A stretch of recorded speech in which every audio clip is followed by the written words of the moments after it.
അപ്പോൾ ഇന്നൊരു simple fried റൈസിൻ്റെ റെസിപ്പിയാണ്. ഇതൊരു തട്ടിക്കൂട്ട് ഫ്രൈഡ് റൈസ് എന്നൊക്കെ വേണമെങ്കിൽ പറയാം. മോർണിംഗിൽ സ്കൂളിലൊക്കെ പോകുന്ന സമയത്ത് നമുക്ക് പെട്ടെന്ന് ഉണ്ടാക്കിയെടുക്കാൻ പറ്റുന്നതാണ്.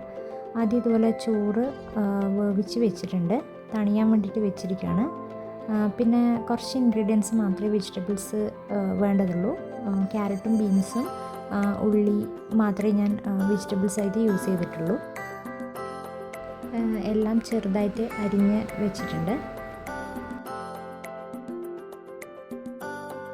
പാൻ അടുപ്പത്തോട്ട് വെച്ചിട്ടുണ്ട്. ഇതിൽ സൺഫ്ലവർ ഓയിലാണ് യൂസ് ചെയ്തിട്ടുള്ളത്.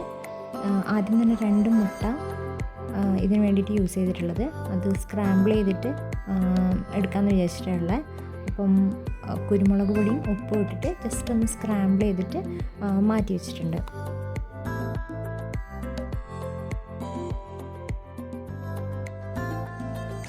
ഇനി ഈ എണ്ണയിലോട്ട് നമ്മൾ വെളുത്തുള്ളി ചെറുതായിട്ട് മുറിച്ച് വെച്ചതിട്ടിട്ട് ഒന്ന് ചൂടാക്കിയെടുക്കാം.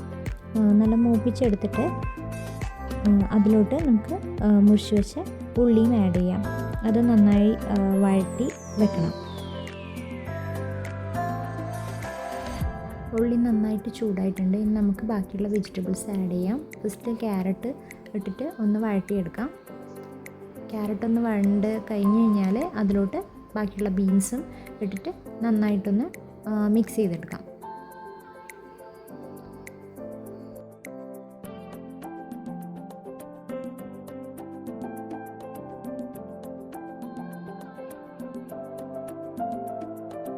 വെജിറ്റബിൾസൊക്കെ നന്നായിട്ട് മിക്സ് ആയിട്ടുണ്ട്, നന്നായിട്ട് വെന്ത് വന്നിട്ടുണ്ട്. ഇനി നമുക്കിതിലോട്ട് കുറച്ച് സോയ സോസ് ഒഴിക്കാം. 1 ടീസ്പൂൺ സോയ സോസാണ് ഇതിലോട്ട് ആഡ് ചെയ്തിട്ടുള്ളത്. ഇത് ആഡ് ചെയ്തിട്ട് നന്നായിട്ട് മിക്സ് ചെയ്തെടുക്കുക.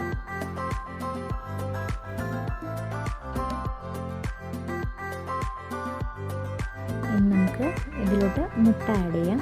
കുറച്ചായിട്ട് ആഡ് ചെയ്താൽ മതി.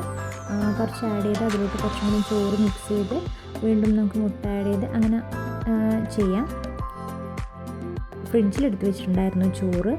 അപ്പോൾ ഫ്രിഡ്ജിലെടുത്ത് വെച്ചാൽ എങ്ങനെയാണെന്ന് വെച്ചാൽ നന്നായിട്ട് പൊരിയായിട്ട് കിട്ടും. അപ്പോൾ നമുക്ക് സെപ്പറേറ്റ് ചെയ്തിങ്ങനെ നിൽക്കില്ല ചോറ്.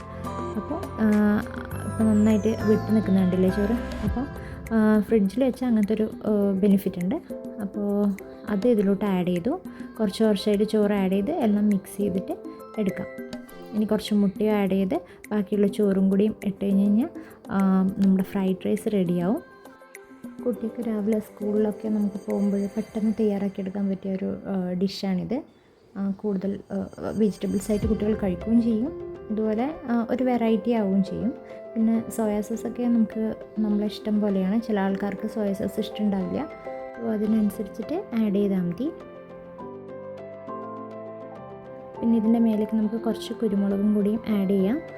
കുറച്ച് കുരുമുളകിൻ്റെ ഒരു ഫ്ലേവർ നമുക്ക് നല്ലൊരു ടേസ്റ്റാണ്. കുറച്ച് എരിവ് കുറച്ച് മുന്നിട്ട് നിൽക്കുകയും ചെയ്യും. വേറെ നമ്മൾ എരിവിനായിട്ട് കൂടുതലൊന്നും ഇതിൽ ആഡ് ചെയ്യുന്നില്ല. കുറച്ച് മല്ലിയിലയും കൂടി ഇതിൻ്റെ മേലേക്ക് ആഡ് ചെയ്ത് കഴിഞ്ഞാൽ നമ്മുടെ ഫ്രൈഡ് റൈസ് റെഡി ആയിട്ടുണ്ട്.